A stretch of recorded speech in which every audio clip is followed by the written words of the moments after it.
الحمد لله رب العالمين والصلاة والسلام على سيد الرسل وخاتم النبيين وعلى آله وأصحابه وأتباعه أجمعين أما بعد۔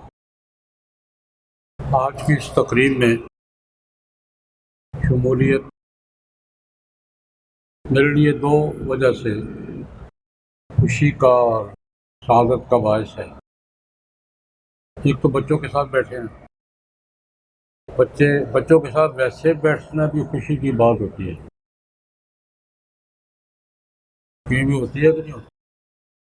بچوں میں بیٹھنا ویسے بھی کیا ہوتی ہے، خوشی کی بات ہوتی ہے۔ بچے سے بیٹھتے ہیں، بچے باتیں کرتے ہیں، بوڑھے باتیں کرتے ہیں، اور جو باتیں دادا پوتوں میں ہوتی ہیں نا وہ اور ہی ہوتی ہیں، یا جو پوتے ہیں ان کو پتہ ہوگا کہ دادوں کے ساتھ کیسے بات کرتے ہیں۔ ایک تو یہ کہ بچوں کے ساتھ بیٹھے، بچوں میں بیٹھنا ویسے بھی خوشی کی بات ہوتی ہے، اور بچے کون سے جو قرآن پاک پڑھتے ہیں، یہ دونوں خوشی کہ بچے کون سے جو قرآن پاک پڑھتے ہیں۔ آپ قرآن پاک کے حوالے سے آپ کو تعلیم کے حوالے سے انعامات تقسیم ہوں گے، اللہ پاک مبارک کرے۔ جن کو ملیں گے ان کو مبارک کرے، جن کو نہیں ملے ان کو آئندہ انعام لینے کی توفیق عطا فرمائے۔ اور دوسری حوالے سے کہ یوم آزادی، کل یوم آزادی ہے اور تقریبات ملک بھر میں ہو رہی ہے آزادی کے حوالے سے۔ قرآن پاک کے حوالے سے تو میں ایک بات کہوں گا آپ سے، قرآن پاک اللہ کی بہت بڑی نعمت، سب سے بڑی نعمت، جناب نبی کریم صلی اللہ علیہ وسلم کی ذات گرامی اللہ کی سب سے بڑی نعمت ہے ہمارے لیے، اور قرآن پاک، اور دونوں ایک ہی ہیں، قرآن پاک اور جناب نبی کریم صلی اللہ علیہ وسلم دو الگ الگ چیزیں نہیں ہیں، ایک ہی ہے۔ ام المومنین حضرت عائشہ رضی اللہ تعالیٰ عنہ سے کسی نے پوچھا تھا جناب نبی کریم صلی اللہ علیہ وسلم کی سیرت اخلاق کیا ہے؟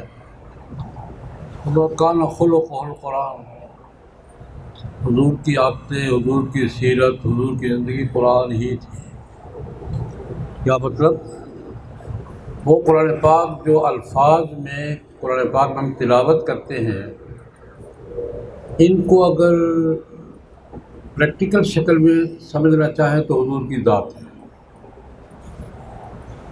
الفاظ کا قرآن پاک وہ جو ہم پڑھتے ہیں، اور یہ الفاظ اگر عمل میں آ جائیں تو وہ کیا ہوتا ہے؟ جناب نبی کریم کی ذات گرامی۔ یوں سمجھ لیجیے، جو بچے اسکول میں یا سائنس پڑھتے ہیں، ایک ہوتی ہے تھیوری، ایک ہوتا ہے پریکٹیکل۔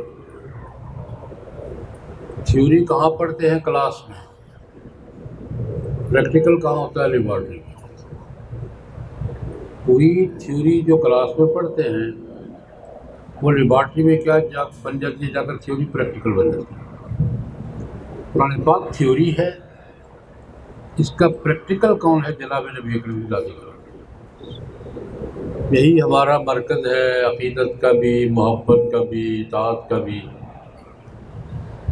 اس لیے یہ بات بہت بڑی نعمت ہے اللہ پاک کی، بہت بڑی نعمت ہے۔ اللہ تبارک و تعالیٰ ہمیں اس کی قدر کرنے کی توفیق عطا فرمائے، اور اللہ رب العزت جن بچوں نے قرآن پاک پڑھا ہے ان کو پڑھتے رہنے کی توفیق عطا فرمائے، جنہوں نے یاد کیا ہے ان کو یاد رکھنے کی توفیق عطا فرمائے، اور ان کا پڑھنا ان کے لیے، ان کے والدین کے لیے، ان کے اساتذہ کے لیے، سب کے لیے خیر و برکت کا ذریعہ بنے۔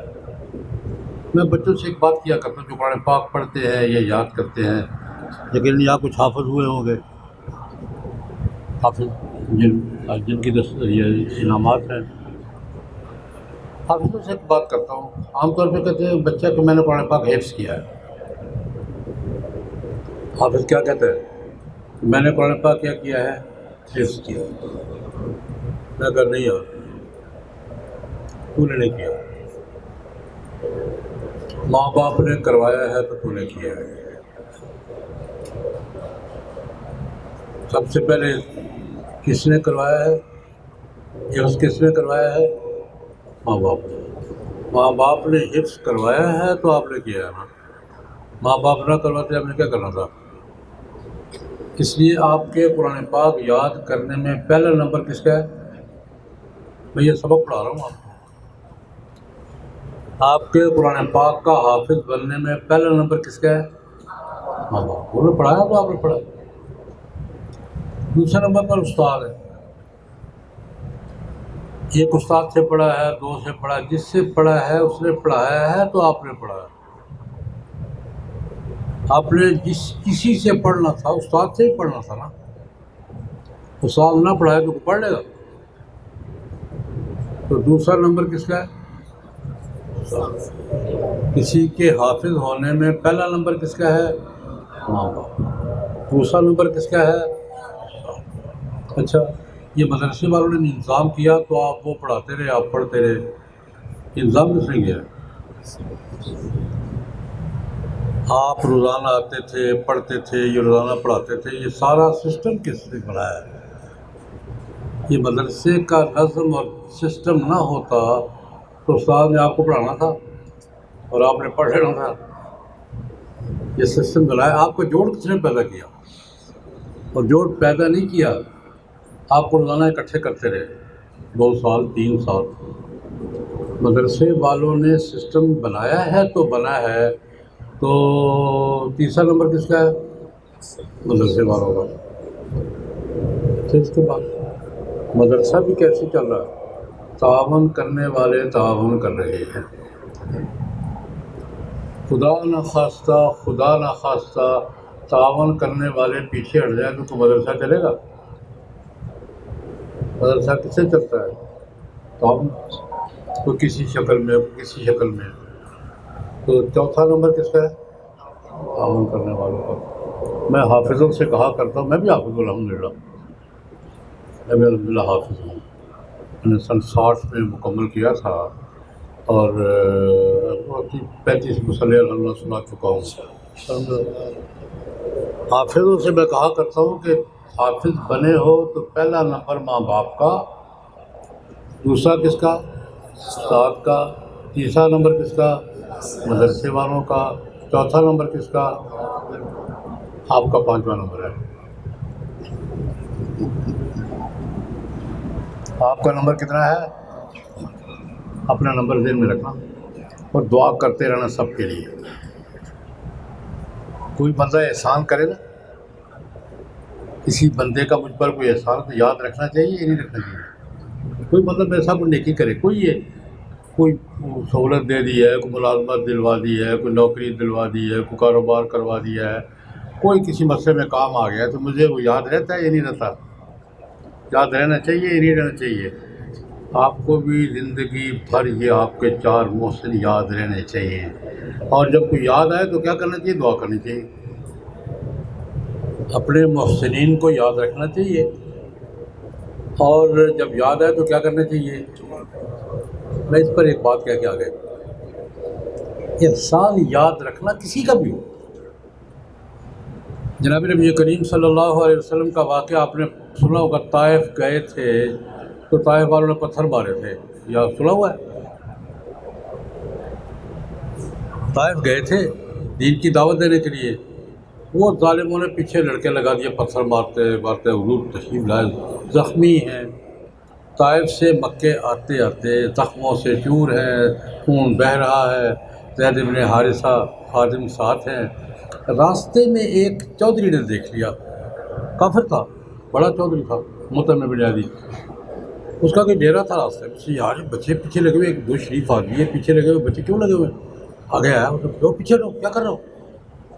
ان کو دیکھا زخمی ہے، اپنے ڈیرے کا پھاٹک کھولا تو چلے جی، دروازہ بند کر دیا، ان کو بچوں کو بھگایا، اتنا ہی کام کیا۔ ہر شریف آدمی کرتا ہے، کوئی بھی شریف آدمی یہ کام دیکھا کہ 2 آدمی ہیں پیچھے لڑکے لگے ہوئے ہیں، پتھر مار رہے ہیں، جا کے حضور کو ان بچوں کو روکا، کیا کرو، بھگایا ان کو، ان کو پھاٹک کھولا، اندر پانی شانی پیے، یار تھوڑی دیر آرام ہوئے، آرام کیا تو آ گئے۔ اب یہ ایک نیکی ہے۔ بدر کی جنگ، یہ بھی آپ نے سنی ہوگی، بڑی جنگ ہوئی تھی، اور بدر کی جنگ میں بڑے کافر مارے گئے تھے اور بڑے کافر گرفتار ہوئے تھے، 70 کے قریب بڑے بڑے کافر گرفتار ہوئے تھے۔ اس وقت جناب نبی کریم صلی اللہ علیہ وسلم کے ایک جملہ فرمایا، تو میں آپ کو بطور سبق کے یہ بتانا چاہتا ہوں کہ کسی کا احسان کیسے یاد رکھا جاتا ہے۔ قیدیوں کا مسئلہ پیش ہے، اس کو قتل کرنا ہے، جرمانہ لینا ہے، چھوڑنا ہے، کیا کرنا ہے؟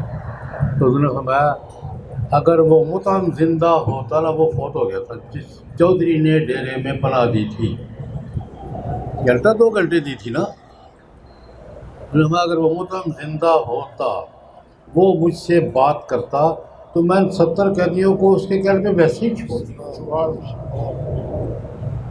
یعنی کمال ہو گئی ہے، اس کو احسان یاد ہے، میرے ساتھ ایک بندے نے نیکی کی تھی، احسان کافر ہے، کافر ہی فوت ہوا ہے، اس کے بیٹے صحابی ہوئے جبیر بن مطعم رضی اللہ عنہ، لیکن جس نے احسان کیا تھا وہ کافر ہی فوت ہوا ہے، لیکن حضور کو یاد ہے، فرما رہے ہیں اگر مطعم زندہ ہوتا اور وہ ان قیدیوں کے بارے میں مجھ سے کہتا تو میں ویسے ہی چھوڑ۔ تو یہ میں نے پہلے آپ سے ایک بات کہی ہے کہ جس کے بھی احسانات ہیں یاد رکھنے چاہیے، نہیں رکھنے چاہیے، اور دعا کرتے تھے۔ دوسری بات آزادی بھی بہت بڑی نعمت ہے۔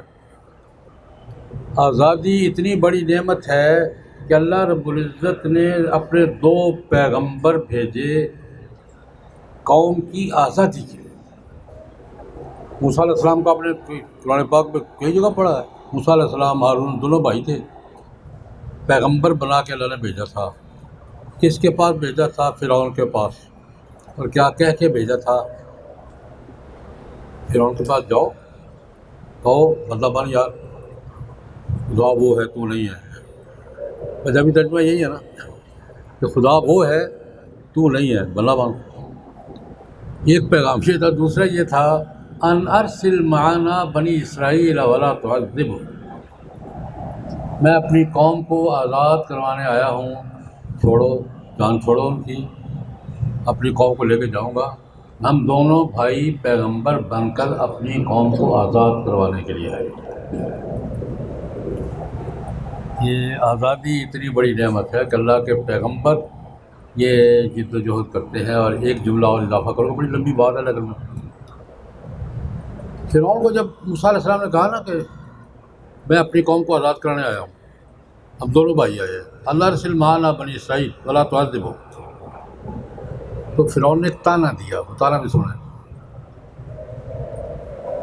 فرعون نے تانا دیا موسیٰ علیہ السلام کو، کم لبثت فینا من عمرک سنین، تو یار میرے گھر کی روٹیاں کھا کر میرے سامنے کھڑے ہو گئے ہو، کتنے سال میرے گھر میں رہے ہو؟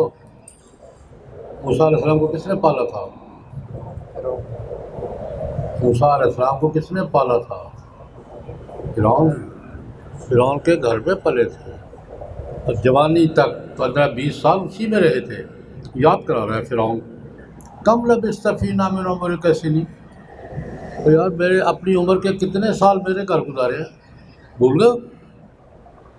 فعلت فعلتک التی فعلت، جاتے جاتے بندہ بھی مار گئے تھے، بھول گئے؟ یہ فرعون تانا دے رہا موسیٰ علیہ السلام کو۔ موسیٰ علیہ السلام نے کیا خوبصورت جواب دیا، کیا خوبصورت جواب دیا۔ میں بس وہ جواب سنانا چاہتا تھا۔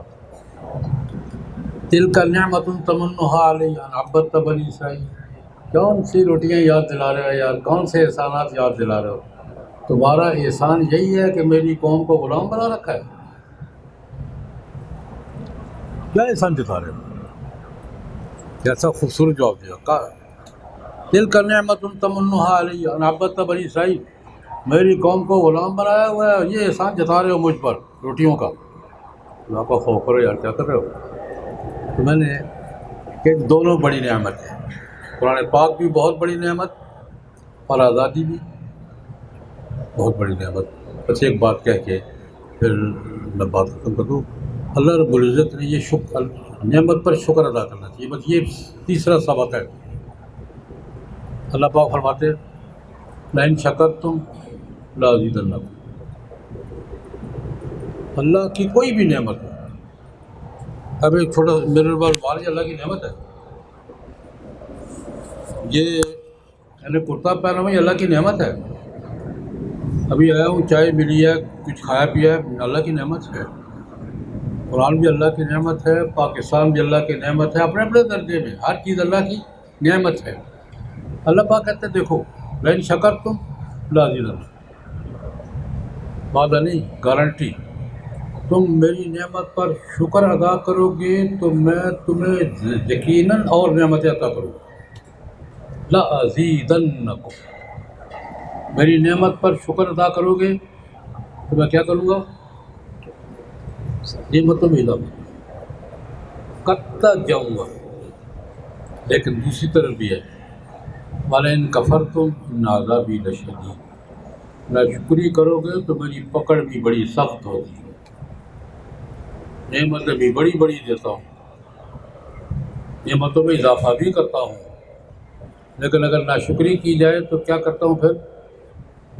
ان عذابی لشدید، پھر سزا بھی دیتا ہوں. اور سزا بھی ہلکی پھلکی نہیں ہوتی. بس مجھے اور آپ کو اللہ پاک کے اس نعمت پر کہ اللہ رب العزت نے ہمیں دین کے ماحول میں موقع دیا، اس نعمت پر کہ اللہ پاک قرآن پاک پڑھتے رہنے کی سنتے رہنے کی توفیق دیتے ہیں، اس نعمت پر کہ اللہ پاک نے ہمیں آزادی عطا فرمائی، اس نعمت پر کہ پاکستان جیسی عظیم نعمت ہمیں عطا فرمائی. اللہ پاک کا شکر ادا کرنا چاہیے اور شکر کی توفیق مانگتے رہنا چاہیے. ان گزارشات کے ساتھ میں انعام حاصل کرنے والے طلباء کو مبارکباد دوں گا، اور ہم مل کے دعا کریں گے کہ اللہ رب العزت ہمارے ان بچوں کو ہمارے مستقبل کا صحیح امین بنائے. بیٹا ہم جا رہے ہیں، آپ نہیں سنبھالنا سارا کچھ، ہمارا کوئی پتہ نہیں کس وقت شوز آف ہو جائے. اگلا کام، قوم کا کام کس نے کرنا ہے؟ کس نے کرنا ہے؟ آپ نے. دین کا کام کس نے کرنا ہے؟ مدرسوں کا کام کس نے کرنا ہے؟ سکولوں کا کس نے کرنا ہے؟ ملک کا کس نے کرنا ہے؟ کس عزم کے ساتھ کہ یہ بابے تو جائیں گے، پھر پیچھے ہم نے سنبھالنا ہے.